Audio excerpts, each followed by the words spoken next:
Hello everyone, this is Daniel from Powder River Precision. I want to go over our trigger kit for the Springfield Echelon. Comes with a striker spring, a safety sear spring,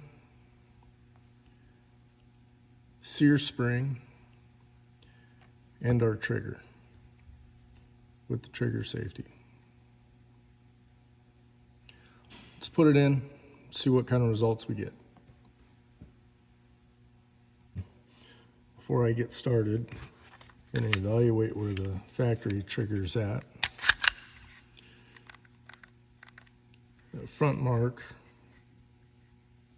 shows the at rest position, the take up or free play, trigger break at the back mark, reset, take up,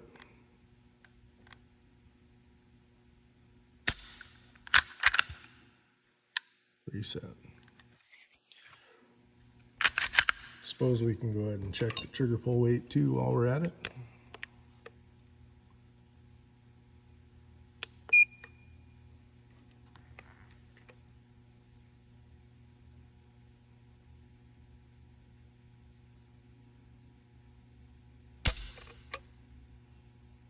Just a hair over 4.5 pounds. Lock the slide back, rotate the takedown lever to the down position, release the slide, and remove it. Rotate the takedown lever and pull out. Continue rotating counterclockwise and pull out. Lift up on the slide lock, slide it forward, release the trigger safety, continue sliding forward, the back will pop up, and the cog will come out. Move the barrel cam pin and the trigger pin. Using our metric punch sets, they're pretty handy.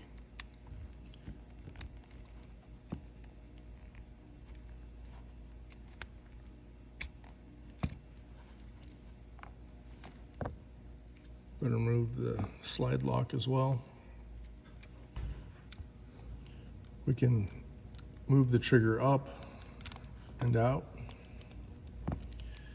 The trigger on the factory trigger is held in with the same pin that holds the trigger safety in. I'm going to press it from the right side to the left, just far enough to release the trigger bar. Don't want to release the trigger safety. It can be interesting getting that back together. Using a 2mm punch.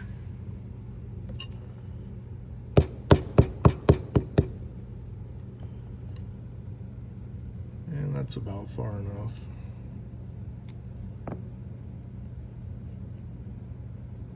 Separate those two. I'm going to push the pin back in on this just so it doesn't get lost. The trigger spring's attached to the trigger bar on this little tab, and there's a groove on the back side.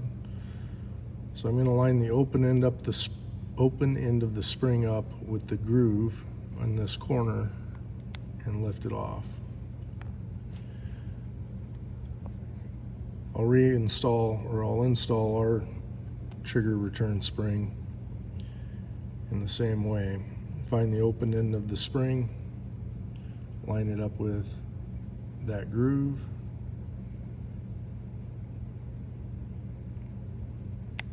and then snap it onto the trigger bar. Our trigger has 2 pins, one up front for the trigger safety, the other one is the one that the trigger bar installs into.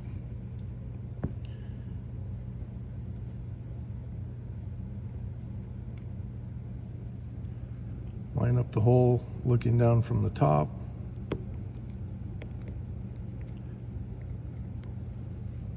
Push the pin in.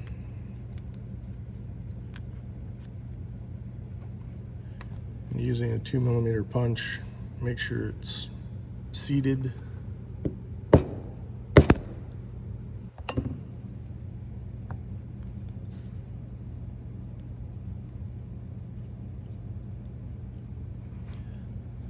Set that assembly off to the side. The sear spring and the safety sear spring are tensioned on this lower pin.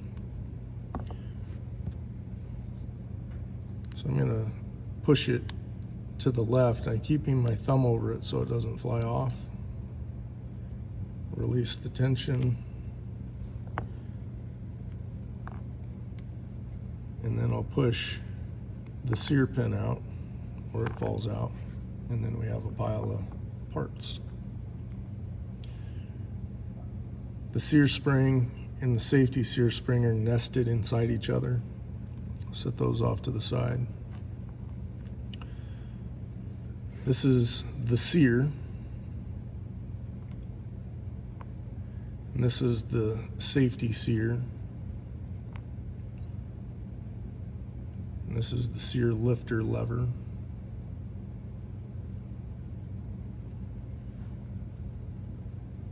And then the striker safety lever. This moves up in the slide and depresses the safety in the slide. I'll get my sear spring and safety sear spring and make sure they're nested together.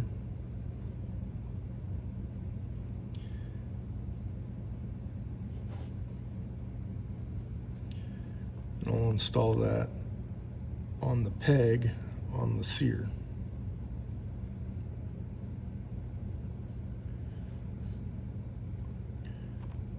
Then I'll get the safety sear and I'll nest that on top of the sear.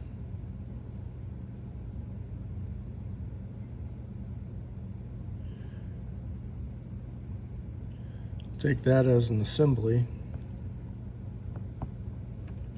and install it in the cog on the sear pin.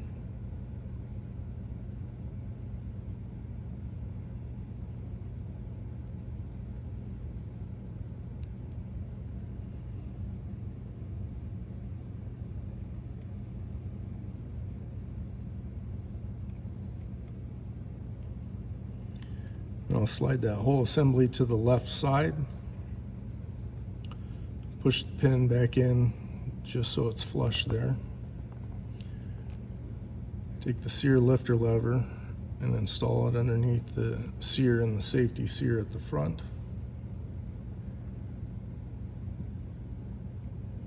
But it needs to sit on top of that bridge across the cog. Push the pin in, slide all of that to the left. Push the pin back just far enough to slide the striker safety lever in. And that'll slide in from the front here.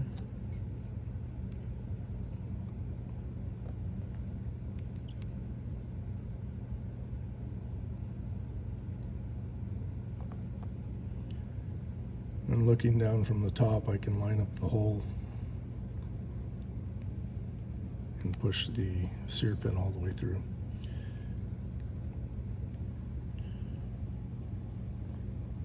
Once again, the sear lifter lever needs to sit on top of this bridge underneath the safety sear and the sear, and it lifts both of those together.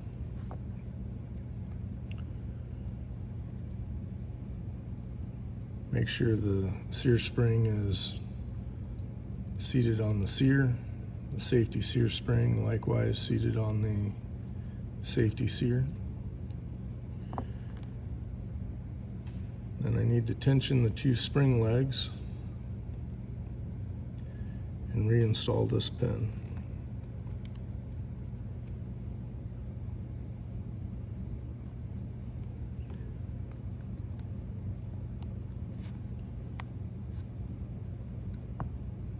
And make sure that both of these spring legs are seated on the larger diameter.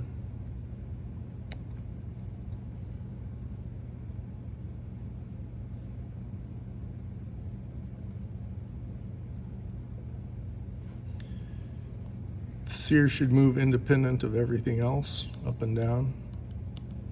The safety sear should move independent of everything else, up and down.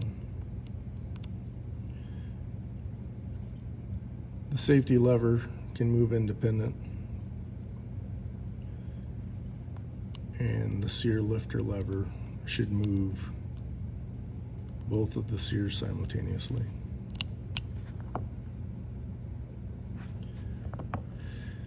Take the trigger assembly, sneak it in from the bottom,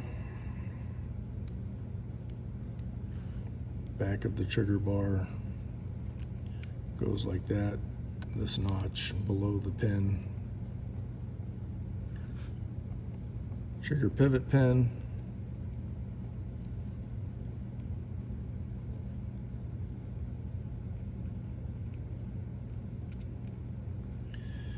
I'm going to use a small punch to reach in and hook the trigger return spring. I can tension it and then push the trigger pivot pin through, removing the punch. Looking down from the top, pull the disassembler lever back, slide the pivot pin in until it's flush on both sides of the cog.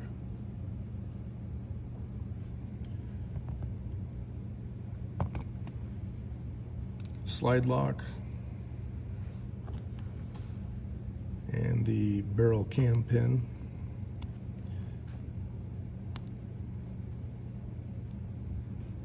The two flats should be facing pretty much down.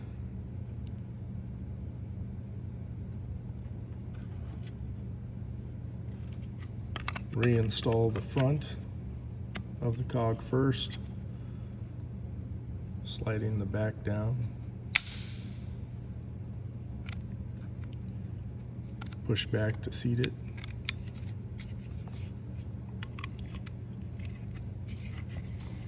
Takedown lever. Rotate 180 degrees. Keep rotating. Trying not to scratch the gun there with that when it goes by. It's pretty close. Rotate that down.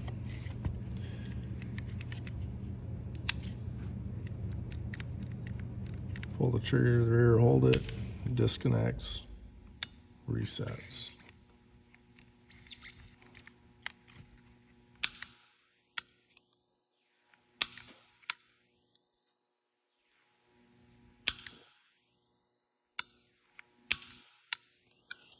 Set the frame off to the side. We'll move on to the slide. I'm going to depress the striker retainer. Slide the retaining plate down.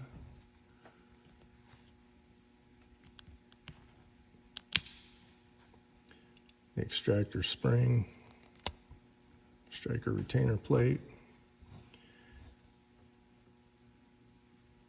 If I push down on the striker safety, it's going to release the striker spring guide. I'm going to continue holding that striker safety down with my thumb. Remove that assembly. Striker spring guide has a channel on this side, and the lug on the striker rides in that channel. Holding the striker up, compress the spring, remove the spring cups, move the factory spring. I'm installing our spring, spring cup, the other spring cup. And I want to make sure that the spring guide's aligned and it's not twisted like that. It should be lined up like that.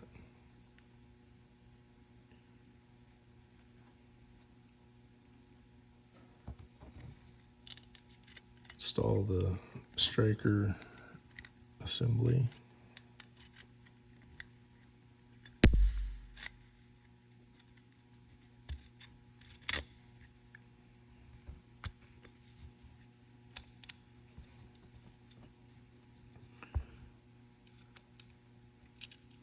Reinstall the striker retainer while depressing the extractor spring. Clips back in.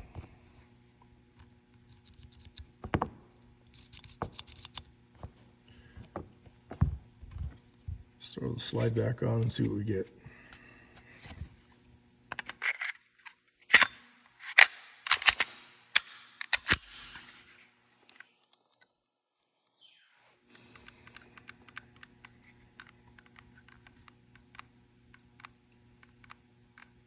So that's the take up now. That's the total trigger travel. Reset.